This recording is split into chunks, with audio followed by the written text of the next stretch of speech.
akhrij nafsaka, keluarkanlah dirimu, keluarkanlah nafsumu, lepaskan maksudnya.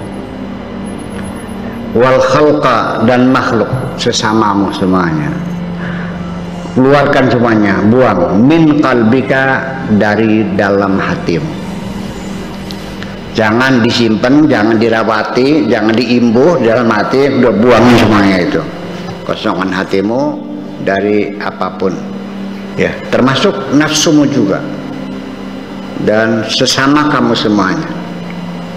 Wamla'hu bimukawwiniha, isilah sepenuhnya hatimu dengan yang menciptakan nafsumu dan yang menciptakan sesamamu.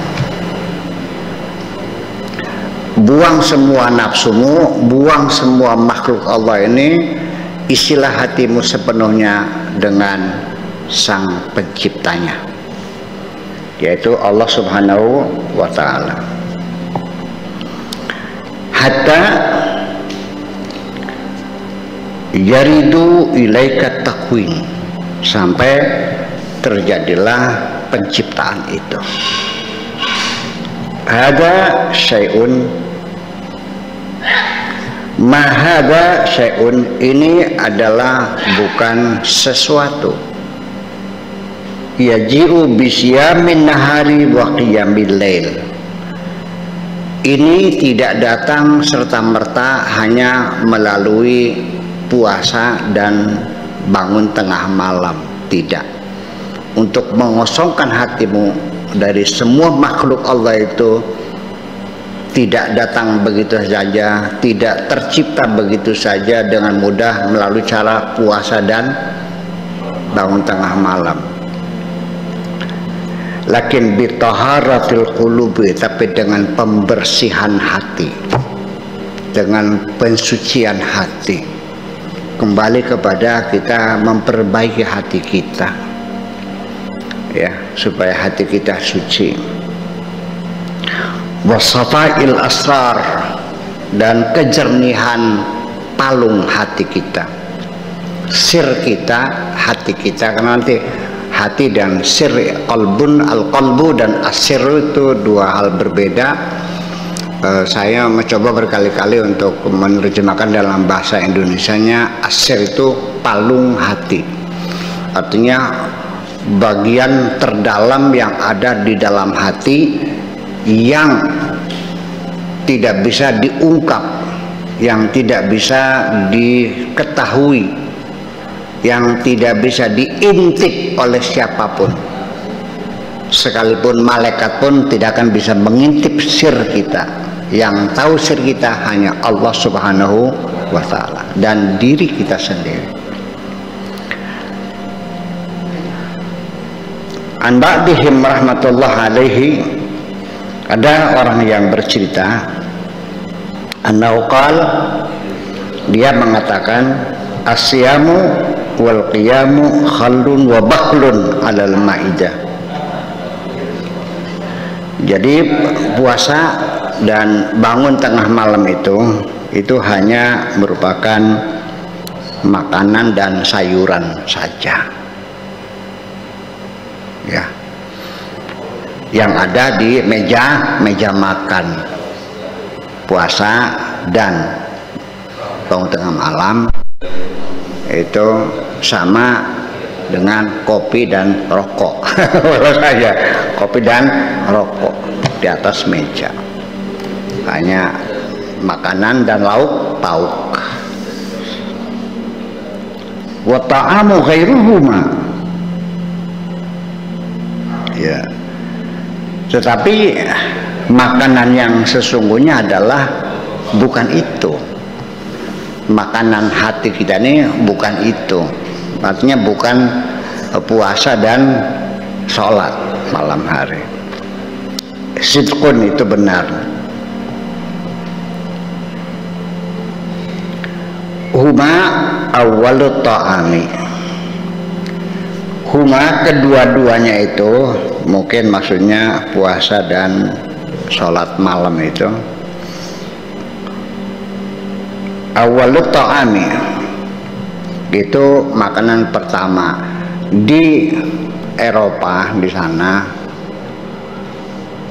biasanya itu, di Arab juga ada, kalau untuk jamuan pembesar ya, pejabat-pejabat itu sebelum makan itu ada pembukaan, namanya urdover, artinya pembukaan. Jadi sebelum roti, makanan yang pokok, itu keluar dulu sop ya, makanan yang ringan yang untuk menambah nafsu makan. Itu makanan pertama. Jadi puasa sama itu hanya makanan pembukaan saja ya. Tsumma yaji'u launun ba'da launin minal at'imah. Setelah itu baru datang bermacam-macam makanan.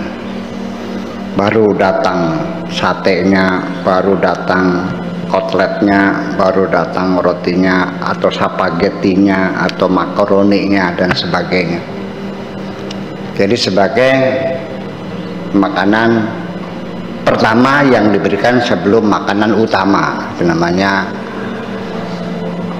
urdover, namanya gitu kalau nggak salah. Setelah itu summa al-akal, kemudian itu baru kita makan yang sesungguhnya. Ada yang pembukanya biasanya pakai salad dulu. Salad itu sebagai pembukaan, salad mayones loh dulu gitu di sana mah. Di sini mah nggak ada ya, langsung makan nasi aja. Itu mau untuk acara besar lah gitu. Cuma ghusl aidi, selesai makan cuci tangan, ya kan begitu, tangan lah.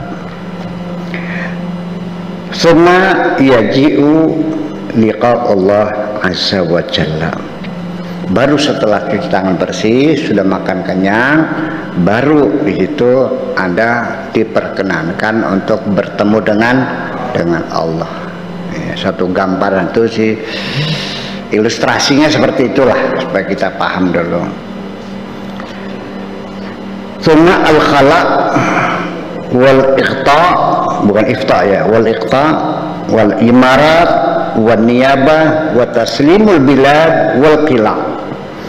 Baru setelah itu ketemu dengan big boss ya, bos yang maha terbesar maha kaya, akan diberikan al-khala, itu kan diberikan baju seragamnya, wal iqta, dan akan diberi sebidang tanahnya, wilayahnya, wal imarah, diberikan keemiratannya ya, ke pemerintahannya, imarat itu ya, wan niyabah, dan juga akan diberikan kewenangannya, kekuasaan-kekuasaannya, wa taslimil bilad, baru negara itu diserahkan kepada kamu, wal qila, dan benteng-bentengnya silahkan gitu ya. Datang baik-baik dulu ya, ya, makanan pembukaan dulu, baru makanan pokok. Setelah cuci tangan sudah rapi, siap, big boss akan datang. Nah, baru setelah proses serah terima baru diberikan. Seperti itu. Idza salaha qalbul abdi lil haqqi azza wa jalla, ketika hati seorang hamba itu sudah layak,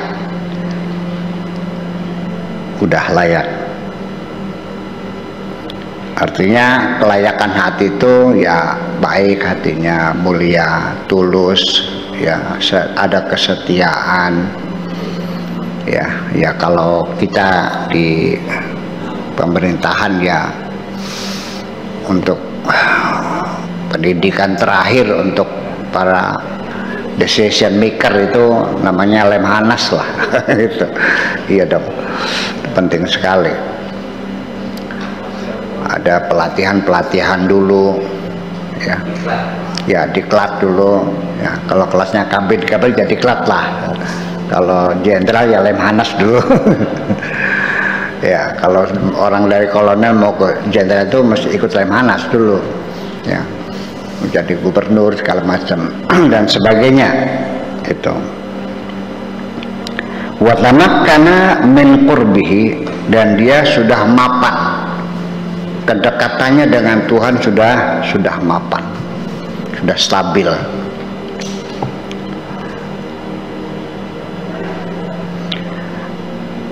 U'tiya al-mamlakata was-sultanah, baru akan diberikan kerajaan dan kekuasaan fi aqtaril ardi, di segala penjuru bumi ini.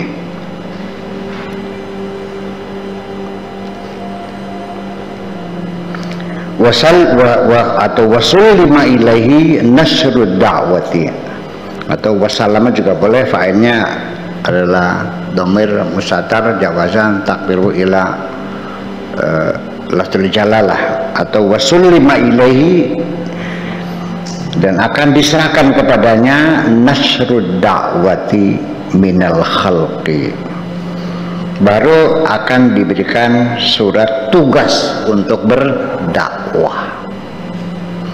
Jadi prosesnya berdakwah itu adalah resmi, ya, secara spiritual diberi kemapanan dulu, kedekatannya. Kalau tidak, ya itulah yang terjadi, belum mapan, ya kan, pembekalannya belum siap, hanya modalnya karena cerdas pintar ngomong, berbicara di mimbar, jadi mubaligh, tumbang di tengah perjalanan, tumbang. Kata bahasa lokalnya namanya watu nenom. Jadi dalam bahasa lokal itu orang yang mapan sudah itu watune tua, tapi kalau masih belum mapan watune enom.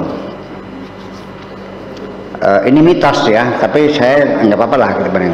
Dalam mitos ini begini, kalau ada seorang kiai muncul, tapi ini sebagai pendatang baru, kiai ujug-ujug, artinya dari kakek dulu nggak ada turunan kiai ini, baru pertama kali ini.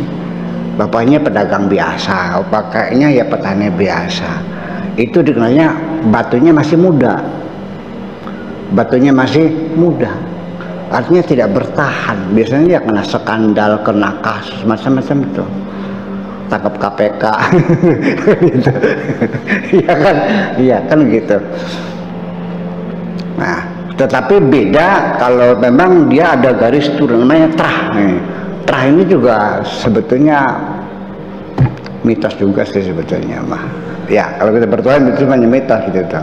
Sekalipun terjadi berulang-ulangan gitu.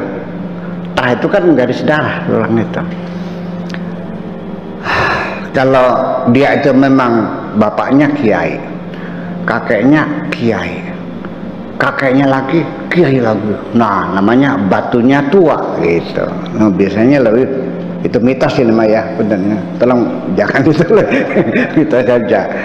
Sekalipun Anda sering melihat begitu, oh pantas ini memang dari turunannya sana gitu, semacam itu. Jadi tapi yang sebetulnya ya ini nih, jadi ada yang proses inaugurasinya itu terburu-buru, ya kan gitu, belum ada surat tugas, dia langsung meluncur gitu saja. Itu. Jadi belum ikut lemhanas, belum pernah penataran, belum pernah diklat gitu kan, ngelonong aja ya udah. Setelah itu baru di nasrud da'wati minal khalqi, terhadap ya berdakwah pada orang lain, wasabr ala adahum, dan juga diberi ketahanan mental yang luar biasa menghadapi segala tantangan dari mereka, ya min adahum, ya dihina, diejek, dibantai, ditindas, diteror macam-macam, sudah membaca semangatnya, berbeda. Itu. Yusallamu ilaihi taghyirul batili wa idharul haq. Baru juga Allah memberikan petugasnya ini, ya, yang sudah diberi tugas dakwah juga akan diberikan kekuatan oleh Allah, taghyirul batil, ya bisa merubah kebatilan, wa idharul haqqi dan menampilkan kebenaran. Yu'tihi wa yughni, akan diberi secukupnya, dia akan diberi dan akan diberikan kecukupan semuanya. Nah, disinilah akan terjadi ketika belum ada surat tugas kan, dengan juklak dan juknisnya dan SOP-nya ya, karena dia tidak punya SOP untuk menyampaikan kebenaran, untuk melawan kebatilan, malah akhirnya bukannya semakin baik, malah semakin hancur. Ya, melawan kebatilan dengan cara yang batil lagi, ya jadinya batil juga. Yang tadinya ingin memperbaiki malah rusak, yang bukan ahlinya. Ada TV rusak, dia nggak ngerti, memperbaiki TV tambah rusak atau tambah bener? Tambah rusak. Ini bukan ahlinya memperbaiki moral, dia memperbaiki moral, akhirnya ya malah akhirnya menimbulkan perpecahan. Bukan mempersatukan, malah menimbulkan perpecahan, malah akhirnya menimbulkan permusuhan di antara kita. Terjadi kan? Nah, ini sudah dikatakan oleh Syekh Abdul Qadir Jailani itu sekian ratus tahun yang lalu. Iya, sudah 900 tahun yang lalu, ini sudah lama. Semacam ini terjadi, bukan hal yang baru. Makanya sebelum Anda diberi tugas resmi untuk berdakwah, ya yang penting berkelakuan baik aja lah dulu lah. Ya, jangan pernah nyakiti orang kan gitu. Cari nafkah silahkan, nggak dilarang, boleh, tapi jangan merugikan orang lain dong, ya kan. Jangan membuat orang jadi semakin sengsara, itu aja kok. Ya, ambillah hak Anda sesuai dengan porsinya, jangan kebanyakan ngambil dong, ya kan.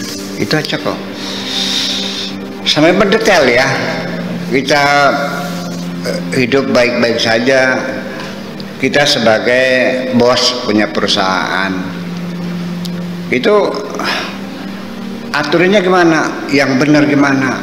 Kalau sudah waktunya gajian tanggal 1, tidak mau tahu saya bagaimana caranya itu buruh dibayar. Sekalipun Anda harus jual apa, pinjam dari mana, terserah, yang penting buruh segera dikasih upahnya, jangan sampai keringatnya kering. Itu aturannya. Ya, adu ujurahum qabla an yajufa irquhum, bayarlah upah mereka sebelum keringatnya kering. Jadi nggak ada sistem rapel-rapel gitu. Nanti kata bulan depan yang nggak ada, nggak bisa, anak istrinya nangis dong, buat makanya apa? Ya, kalau Anda sedang sanggup lagi menyediakan gaji yang wajar, ya sudah di PHK aja, kan lebih terhormat kok. Kasih uang kededehnya berapa gitu. Iya dong, gentleman, jangan menyiksa orang dong. Kerja udah gajinya terus gimana? Mereka kerjanya kontan kok, masa bayarannya ngutang? Ya seperti itu saja, itu sudah hebat. Nanti orang itu, Anda tidak usah banyak ngomong, Anda banyak berbuat dengan yang baik, nanti Anda akan dicontoh oleh orang. Itu saja berdakwahnya. Ini boro-boro ngajak orang jadi baik, jadi benar, malah dia tampil berdakwah tapi isinya menyalah-nyalakan orang. Ada nggak? Sikipang. Ini Anda menyampaikan pikiran Anda atau menyalahkan pikiran orang lain? Yang Anda salahkan, mereka punya argumen kok, kenapa nggak Anda tanya? Ini kan lagi suasana lagi begini. Apa itu begini salon?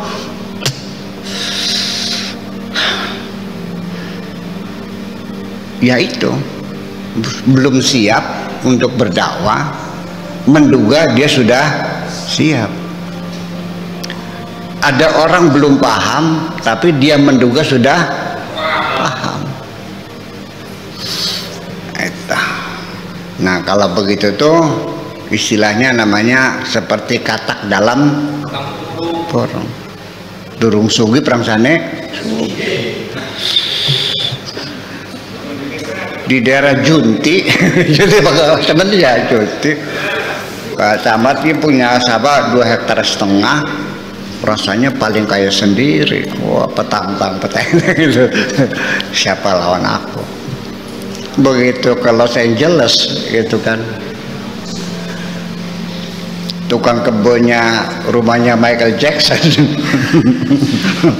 Gaji bulanannya lebih gede dari penghasilan tanah 2,5 hektar tuh, ya kan, baru terbelalak.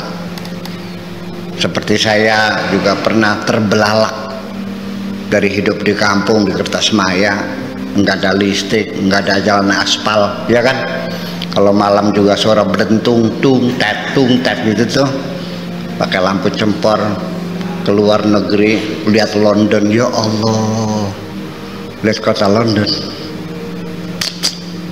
Kalau begitu saya nih baru di atas binatang sedikit aja kok. Iya, berak masih di sungai, yang peleding gitu. Ya kan begitu. Itu, ya seperti itu. Jadi kita jangan terburu-buru menganggap kita sudah sempurna. Belum. Malah kena hati-hati. Ini penting sekali. Ini kadang-kadang yang menyebabkan orang lupa diri itu karena terlalu banyak sanjungan loh. Awas, hati-hati. Sanjungan itu menjerumuskan loh. Masih mending dicaci maki, orang semakin kokoh daripada disanjung. Jangan sering disanjung ya. Iya, makanya salah perangsa. Salah perangsa itu. Iya.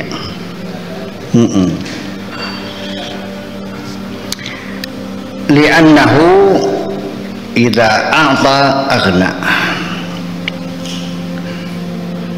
Karena Allah itu kalau ngasih ya sudah secukupnya. Kalau Allah yamla'u batnahu, akan mengisi segala perutnya. Hukman, artinya, atau hikaman, artinya akan penuh, kasih penuh isinya perutnya. Sawarge artinya tingkat intelektualitasnya, sensitivitasnya, pengalamannya, kan gitu semua itu kan spiritual semacam itu. Al-Haq wa azza wa jalla qad ja'ala min khilali aradihi, min khilali aradi qulubi ibadihi as-salihin lahu. Allah telah membuat melalui aradi qulubi ibadihi, kepada landasan hati hamba-hamba Allah yang saleh, al-arifina bihi, orang-orang yang sudah mengenal Allah, anharul hikami, sungai-sungai kebijakan, sungai-sungai hikmah. Ini hikmah ini sendiri juga kalimat yang sulit diterjemahkan. Ahli hikmah namanya dukun, tapi dokter juga hakim, filosof juga hakim juga. Berkat rahmat hikmat ya, hikmat kebijaksanaan, jadi apa hikmat? Filosofis, artinya bahwa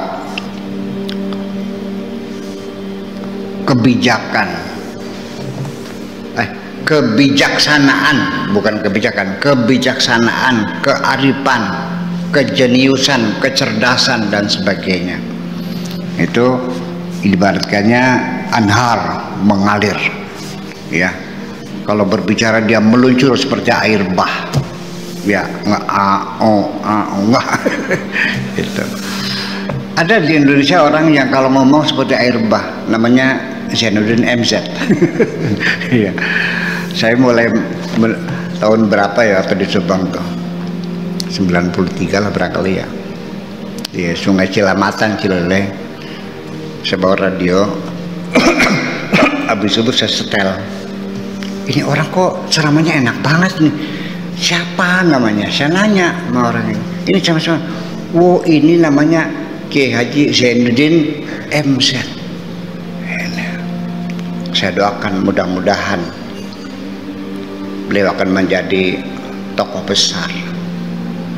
Ini mesti di lidahnya ada sesuatu nih, di lidahnya ada sesuatu. Sama Bung Karno juga. Siapa yang tidak terpukau melihat Bung Karno kalau bicara? Ada sesuatu. Itu mudah-mudahan istiqomah. Iya, saya doakan. Ya, menuju tidak ada begitu. Sangat memukau. Itu semuanya anugerah Allah. Setelah selesai makan ordover, sudah makanan pokok, sudah cuci tangan, sudah menghadap Tuhan, sudah serah terima kewenangan, ya kan, sudah ada pelantikan, ya kan, pembekalannya, nah baru dia tampil, begitu kesalahannya. Dan ini banyak sekali orang yang sebetulnya masih dalam proses. Masih dalam proses itu artinya mungkin tampilannya seperti orang gila, nggak mandi-mandi atau aneh-aneh. Sebetulnya mah dia bukan gila, sampai nggak, kukunya nggak pernah diguntingin, rambut nggak bawa sepanjang, kan banyak ya begitu tuh. Sebetulnya itu dalam proses, belum selesai belum, tapi sudah keburu disebut wali ya. Kalau wali itu pasti akan dikembalikan kepada masyarakatnya, memberikan manfaat dong. Mana lagi? Iya, ikut serta mencerdaskan bangsa ini. Dan namanya wali nggak mesti harus pakai jubah. Bisa saja pundaknya bintangnya 3 kok. Betul nggak? Dia sebagai gubernur, sebagai menteri, sebagai presiden, sebagai jenderal. Tergantung. Nabi juga sama, yang jadi raja ada, yang miskin juga ada, ya kan begitu ya, tergantung peran masing-masing lah. Ada waliullah yang banyak ngomong, ada yang nggak ada ngomong juga ada. Itu tergantung pos dan tugasnya. Kalau dia tugasnya sebagai kepala bin, ya pasti nggak boleh banyak ngomong dong. Kalau sebagai menteri penerangan, ya ngomong aja. Gitu. Seperti itu kira-kira untuk mengenali orang seperti itu. Setelah itu min wadi ilmihi, dari lembah ilmu Allah, min indi arsy, yang didatangkan dari aras. Ini sebagai gambaran aja, ilmunya itu dari aras langsung bus masuk ke otaknya, kan gitu. Jadi cerdas. Ya, kita sendiri menyaksikan banyak orang-orang seperti Tesla sendiri. Ini HP ini kan Tesla ini nih. Ya, arus gelombang, foton dan sebagainya tidak bisa bersentuhan. Ya, dihantar oleh gelombang ini. Kan Tesla semuanya. Dia sekolahnya enggak, dia hanya SMA kok. Kenapa? Karena ketika dia perguruan tinggi, beasiswanya putus, udah nggak selesai. Einstein juga sama, sekolahnya nggak tinggal apa kok. Ya, jadi jangan dikira bahwa sekolah tinggi titel itu sebagai, iyalah, sekolah formal juga bukan tidak ada gunanya, ada gunanya, lumayan. Selembar kertas itu masih diperlukan. Coba kalau nggak ada selembar kan nggak bisa jadi pegawai. Pendidik bisa jadi jenderal nggak? Harus ada. Tetapi kertas ini kita melihatnya adalah kertas. Dia bukan bukti kepintaran orang. Itu hanya surat keterangan bahwa dia pernah sekolah, itu aja kok. Iya, tapi bagaimanapun kalau sudah sarjana mah lumayan. Biar goblok-goblok juga sarjana. Saya hanya menghina, kamunya ketawa. Iya, itu. Saya kira seperti itu. Jadi ini sebagai lambang saja, min wadi ilmihi min indi arsyihi wal lauhi, dari lauhil mahfud, dari aras, dari ilmunya turunkan langsung. tajri ila aradil qulub, turun ke daratan, ke landasan hatinya, yaitu al-maitah al-jahilah bihi al-mu'arada anhu, ya, kepada hati-hati yang mati, yang beku, yang goblok-goblok gini, yang berpaling, supaya bangkit kembali, sadar kembali, baik kembali dan bersih lagi.